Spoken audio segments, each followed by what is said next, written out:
Okay, for this page, what I want you to do is I want you to make sure you're taking notes. Either take a screenshot, go ahead and make a copy of this, print it out.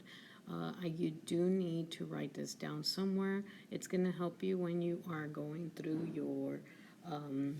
your problems. So if you could see, the plus sign is the operation. So here's the addition. So here are some of the verbal expressions and how to write it as algebraic expression, and that's what we're going to be doing.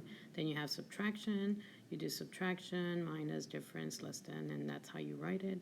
Then you have times or multiplication. So you have that, and then you have division. So I also put how they would write equals. So if they say is, equals, or will be, so gives, total, that's basically when you're writing an equal sign.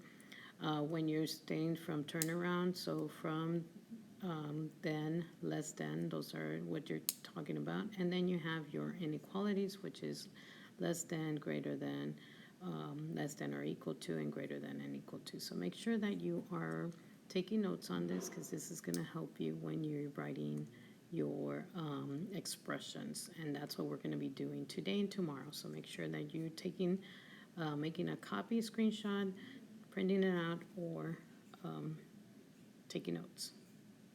And answer the question so you'll get credit for it. And no is not an option or the answer.